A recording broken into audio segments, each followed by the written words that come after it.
you have always been interested in construction. Yes. And you've always been interested in sustainability or carbon? Yeah, I would say so, yes. Perhaps more in sustainability. Carbon was a late discovery.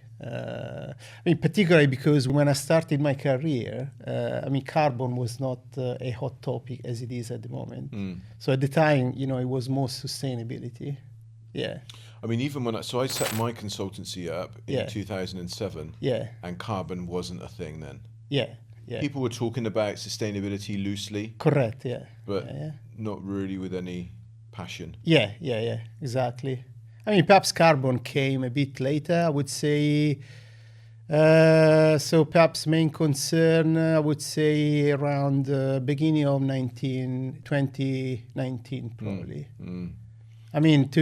As a kind of general concern, of course, the carbon idea was already in, obviously, since probably, I would say, 2010, even earlier. Yeah. Interesting. We didn't see too much of that in my consultancy, to be honest, at that time. The time where things really started to pop for us was around 2019, just before COVID. Yeah. And then it seemed as though that over the COVID period, things just really skyrocketed. Yes, absolutely. Popularity. Yeah. So you've been really heavily involved in LETI. Yes. And trying to help people understand what carbon is, where it shows up, and how to look at it. Yes. Let's say I was involved, in the first edition of, perhaps what the LETI publication got more success, meaning the Embodied Carbon Primer, Climate Emergency Design Guide. Particularly for the Embodied Carbon Primer, I was the lead author, and I was very surprised, to be honest, that it got this kind of success. We were not thinking about it. So talk to me about what is the Embodied Carbon Primer? What is that? And yes, so the Embodied Carbon Primer is a supplementary volume to the Climate Emergency Design Guide. Yeah. And basically, it explains about embodied carbon and how to address embodied carbon, of course, in the construction industry. And I think perhaps the big success about it is because of the way to communicate, this particular topic. It is very well explained. Through nice picture and etc. I have to say the graphic team did a very good job. Yeah. So is it? It's going to be full of technical jargon. Yeah. It's going to be full of technical references, and it's going to be full of technical concepts.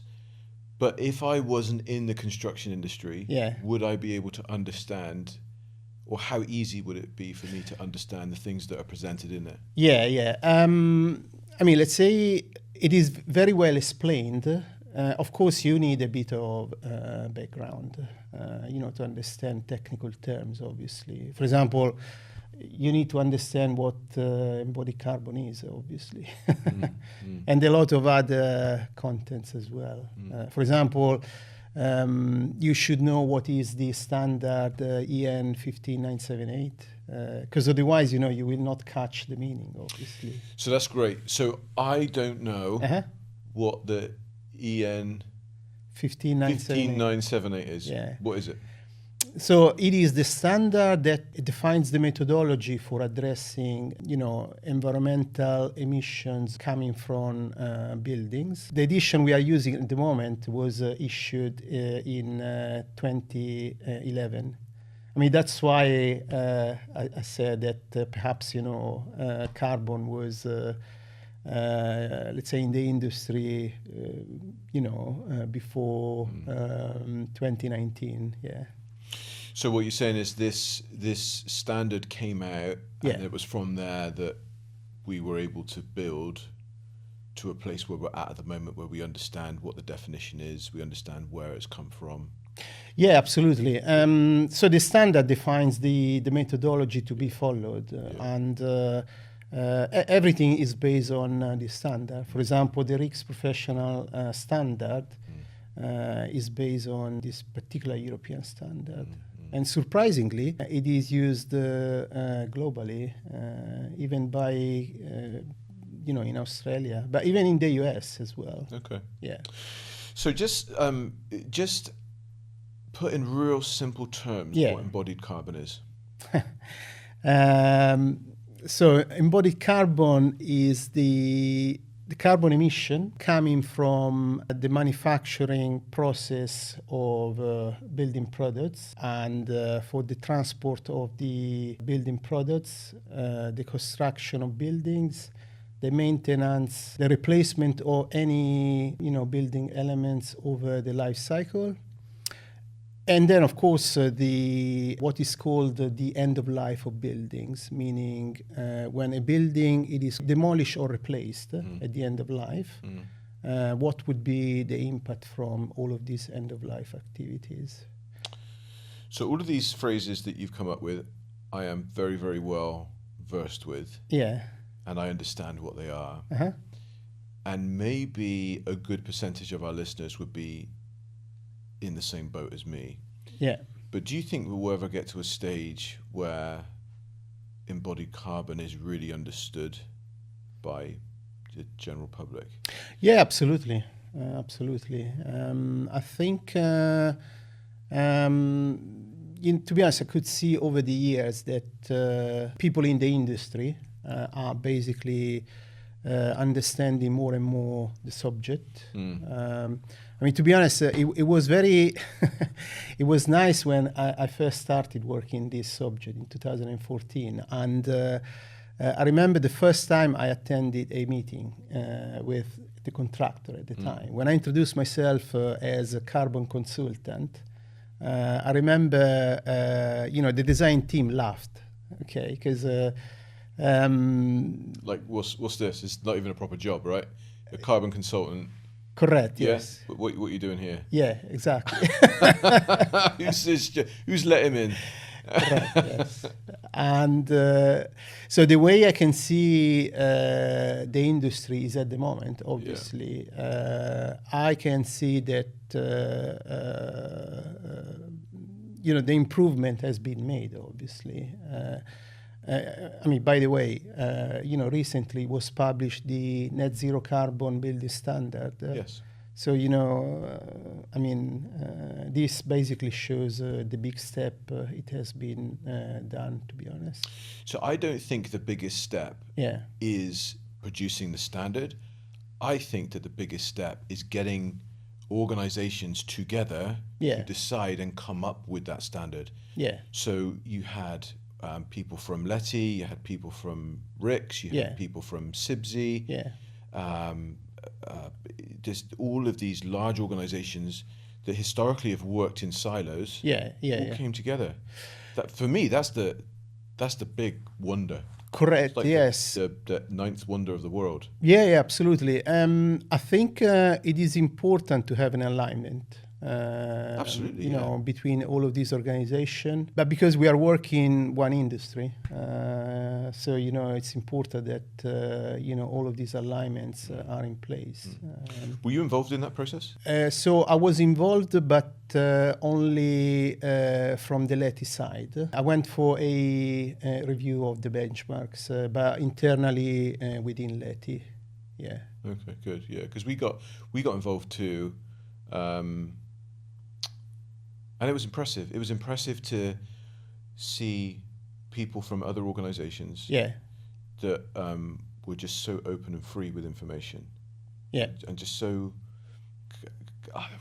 sounds like a really trite word for me to say collaborative, because I think it's an overused word. But, in the true sense of the word, people were collaborating in that area. So it was great to be a part of. Yeah, absolutely. I agree. You mentioned LETI and that you're a part of LETI. Yeah. Just help me understand your role in LETI and the difference that LETI is trying to make. Yes. Let's say LETI, used to be called London Energy Transformation Initiative. Now is Low Energy Transformation Initiative. So let's say LETI, it is a group of people from the industry. The goal of LETI, obviously, is to discuss everything regarding sustainability, energy, carbon, and etc. And then, of course, to prepare all of this guidance that the industry is using. And I think it works very well because, to be honest, I was very surprised when I saw that this guidance, or publication, let's say so, are used in, for example, Australia as well. They are mentioned in Hong Kong. They are mentioned in the US as well. So yeah. Why is it you think that the influence has gone so far and so quickly as well? Correct. Yes, I think because I think it was right time. It was at the right time and very well explained. I think this was the success, to be honest. So if you look at someone else, and this is, I guess this is probably just a point of comparison as opposed to a criticism. So if you look at the UK GBC or the GBC, their influence doesn't feel as deep-rooted and as impactful as an organisation like LETI. Yeah. So I get what you're saying about in terms of the timing, but I think that other organisations have been there for longer and could have taken advantage of that timing if it was a timing thing. To me, that I find it difficult to really believe, and that sounds like I'm criticising you. I'm not. I'm just thinking.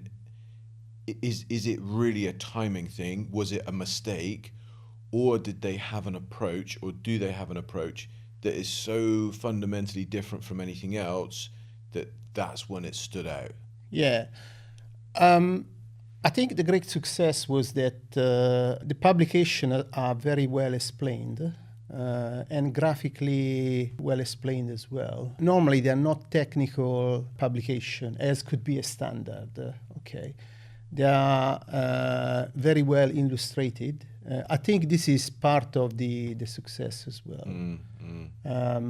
So you're saying then it's easier for people to understand what's correct. So it's easy to adopt. Correct. But also the language as well is not so technical as it could be, for example, a standard.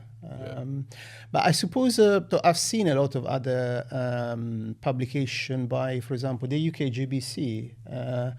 I think they are great as well. Absolutely. Yeah. But what I also noticed that there is a difference in impact. And the speed as well. So the speed that LETI have adopted, the hearts and minds of not just property professionals, but people across different parts of the world. You mentioned Australia as an example.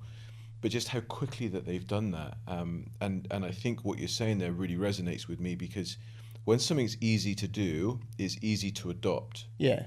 Because you can see yourself doing it, or you can understand why it needs to be done. If it's full of technical jargon and speech, it kind of makes you feel like, I'm going to stay away from that because it's going to take a lot of brain power to figure out exactly what I need to do here and what's going on. So I really do like that. Yeah, I really do like that. Good. What is it that you're most passionate about? Well, great question. So of course, I have great passion for sustainability, and from my point of view, what it is very rewarding is when sustainability advices I provide, they are normally taken by the design team. And particularly when the design team is following, is basically steering or changing the project design strategy, obviously. This is very rewarding. To be honest, I have an example, which is actually part of the case study in the book, the chapter I authored. So in this case, what happened was that we were dealing with a project in King's Cross. So the project was the T2 at the time, was called like that. And so we performed a carbon assessment for the building, and we were looking at, the way to decarbonize the building. So what I noticed was that a big chunk of the carbon footprint was in the facade. Of course, I try to find a way to, let's say, reduce the carbon impact of the facade. And I came out with a solution, right, which was presented, during a design team meeting.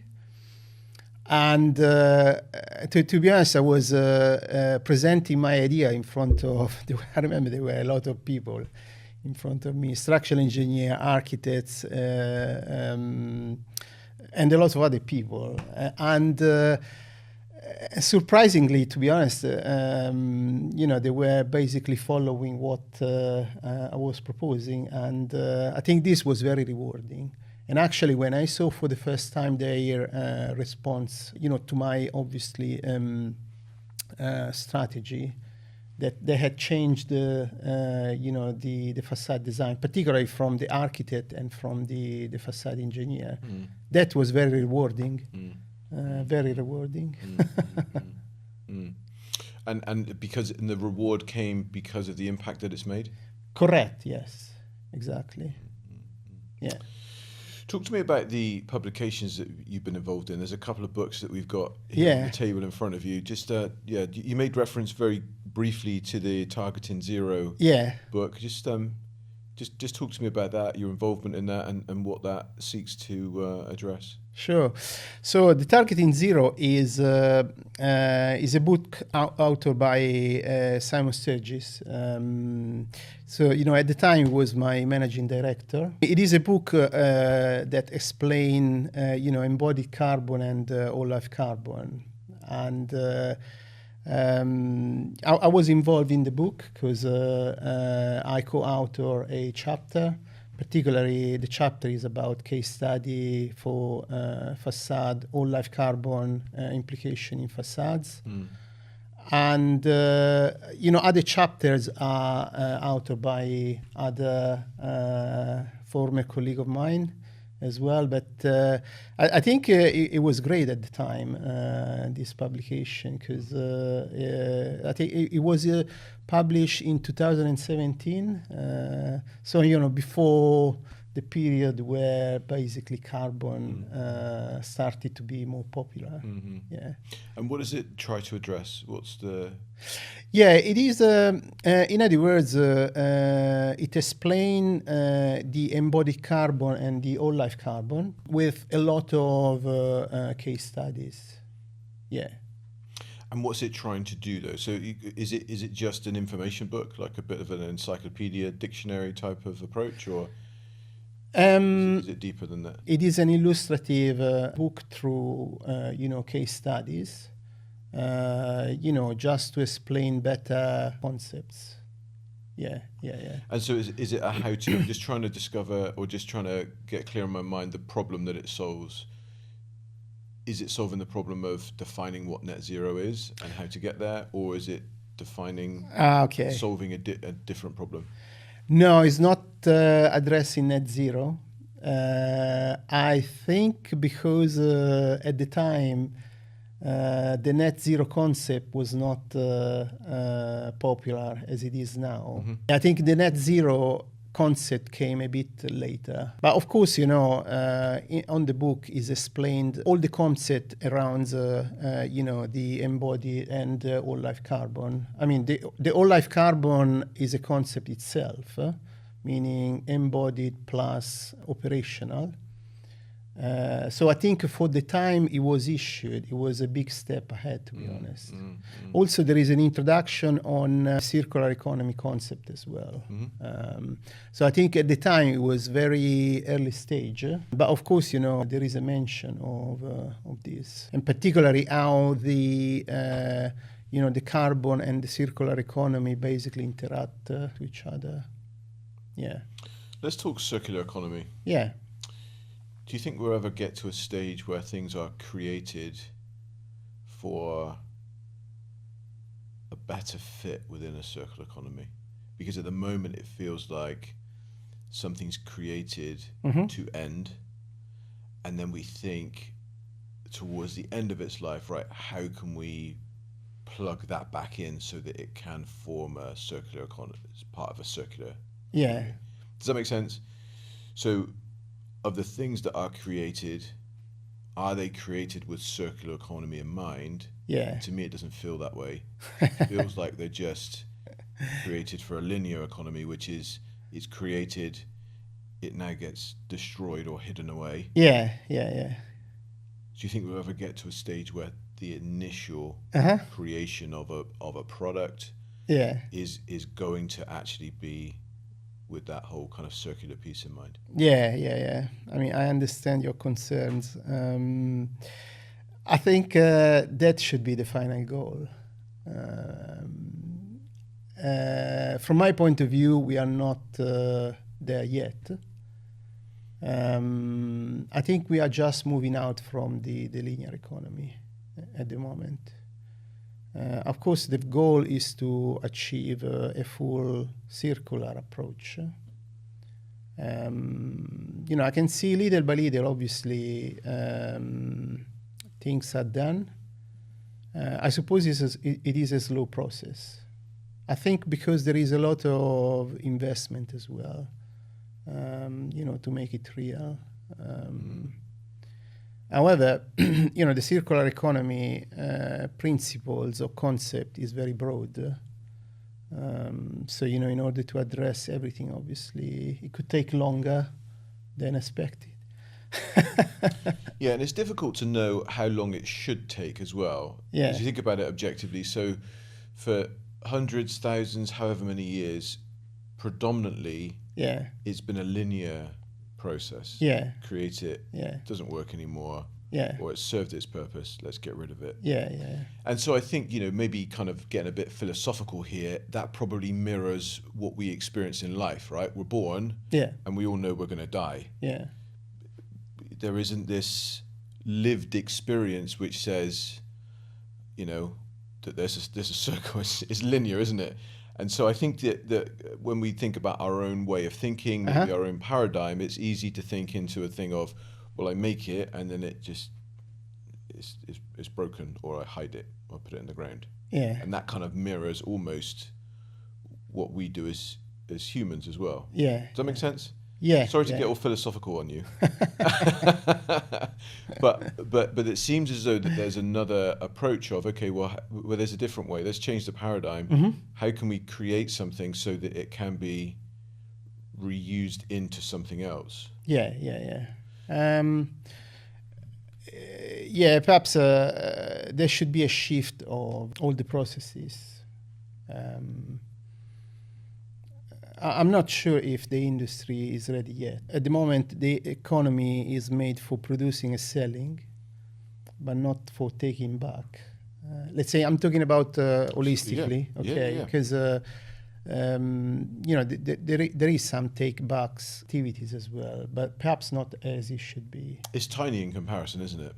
Correct. And I was speaking to a marketer not too long ago, and we were talking about the whole thing that is being driven from the marketing sector, because marketing is all about, let me tell you, you need this brand new shiny thing. And it can be anything. It can be a house, it can be shoes. You just need this brand new shiny thing.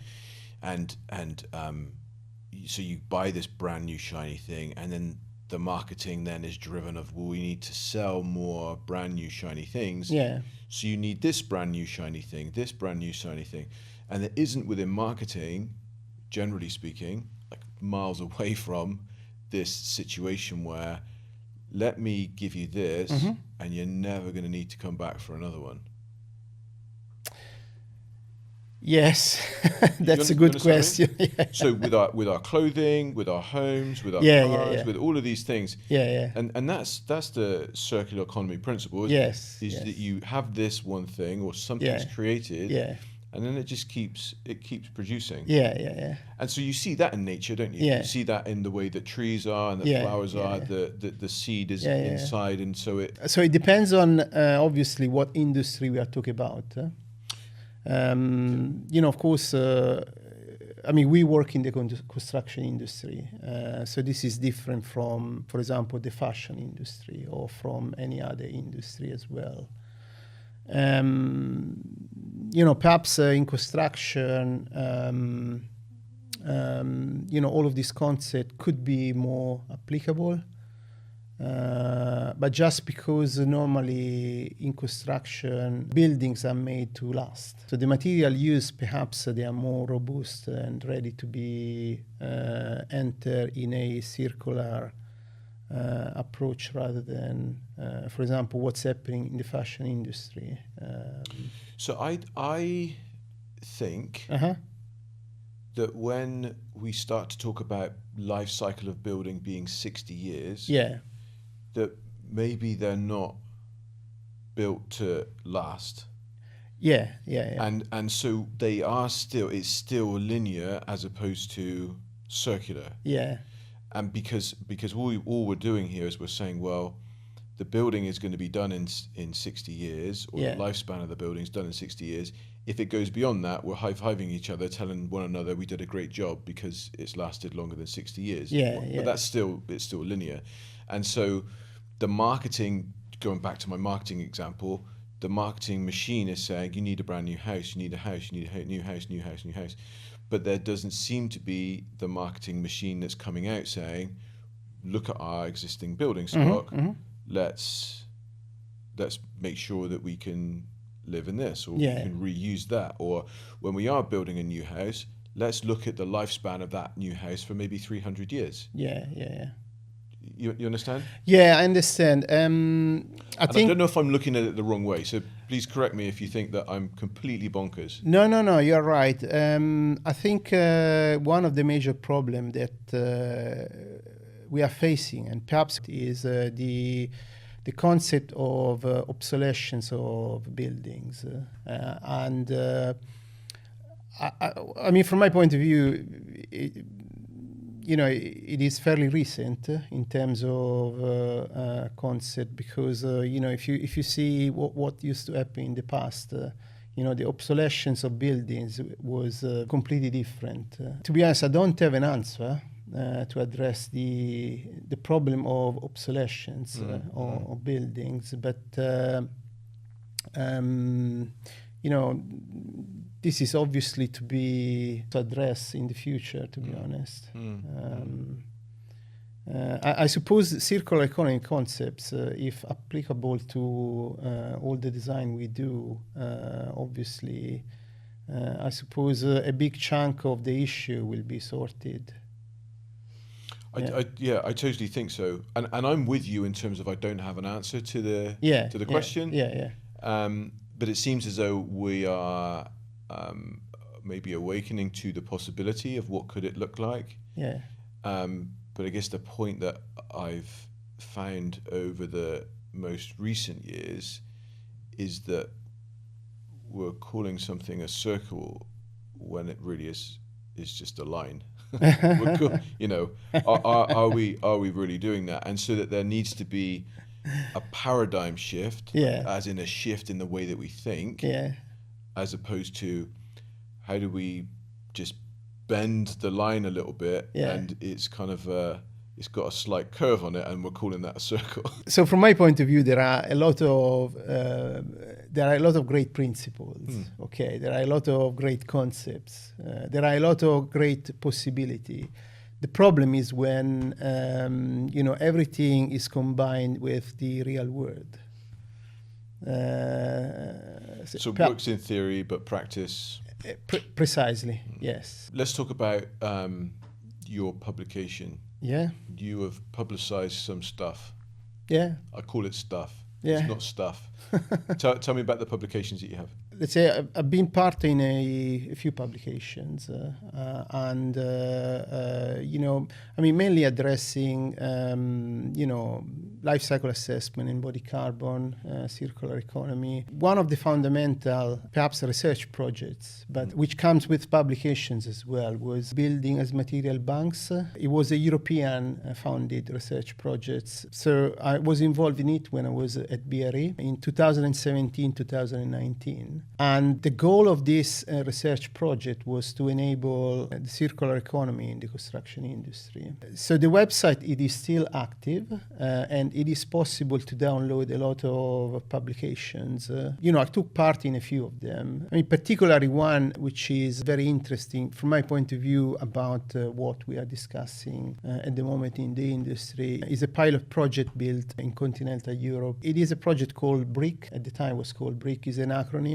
And the project was designed to be built and deconstructed over, in that case, was 3 life cycles. Okay. I mean, as it was a pilot project, obviously, the aim was to explore the possibility. What we found out was that it wasn't possible to be, to deconstruct and reuse everything. There was a bit of a material which was not possible to be recovered. That was a great lesson learned, obviously. And, we understood the limits as well about what we were doing. I mean, again, concept, theory, and practical constraints, obviously. It was a very interesting project to be part of it, and particularly to be part of the development of the full research project. I was particularly involved and I developed the methodology for the CBA, the Circular Building Assessment, which is a tool to assess the circularity of buildings. And I find this very useful in my current research projects where I'm involved, particularly one with the NREL, the National Renewable Energy Laboratory. It is based in the US, where we are dealing with, the end-of-life emissions of buildings. And a publication was issued a few months ago describing, what we are doing. Of course, it is the beginning of the concept, obviously. So, well, for sure, everything will be defined better in the future. Yeah. How many are working on that project with you? Well, we are about 10 people. Well, I think we're in a position where we can go to the demolition zone. Okay. Yeah, oh well.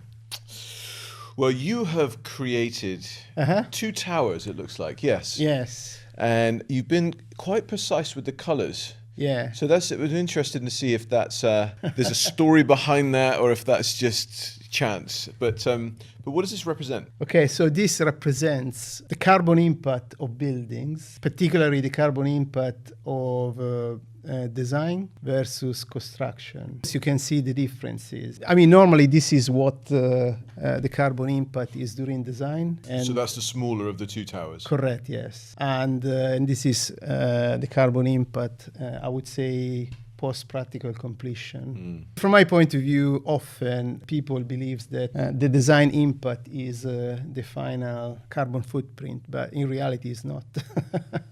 And so the myth that you're busting here is that what you have designed is different from what you're actually going to build. I wouldn't say every time, but okay. It could be most of the time. Yeah. So where does that show up? Where does that myth show up, and how does that cause a problem? I think it is important to be conscious of what we design, and particularly what we account during the design stage of the project. Post-practical completions, the emission could be higher than expected during design. Yeah. Good. Well, identified the issue, identified the myth, cleared it up. All that's left to do now is for you to destroy the myth. Yeah. Oh, wow, look at that. Side swipe. I like that. I like that, the side swipe. That is good. Well, it's been great speaking with you today. And one of the things that I just want to talk about in closing is the work that you do with the government, the advice that you give, the support that you give, and the impact that you're trying to have there. So I'm part of a design review panel for the Westminster City Council. And I think, from my point of view, it's very interesting because it is possible to see from a different angle what we normally prepare prepare for planning application. And to be honest, I'm learning a lot, particularly about how to address the project where I'm involved on a daily basis. Yeah. What is involved then with this with you? A practical day-to-day or month-to-month? What is it that you're involved with? Yes. So the review panel is not a weekly commitment. It is a commitment that could happen twice a year, once a year, 5 times per year. It really depends. It depends on the demand of all the applicants. So in other words, the way the process works is that applicants can ask for a review by the design review panels. This happens before the planning application. Mm-hmm. So in other words, what the applicants could do is to get advice and to get recommendation how to further develop a project before the planning applications. So in other words, the planning application could be smoother. Yeah. That's good. And how long have you been doing that? It is about a year. Yeah. Okay, so fairly new in then. Yeah, precisely. What advice would you give to someone that wants to develop a property within the Westminster area, or maybe even with any borough within the London? The London area.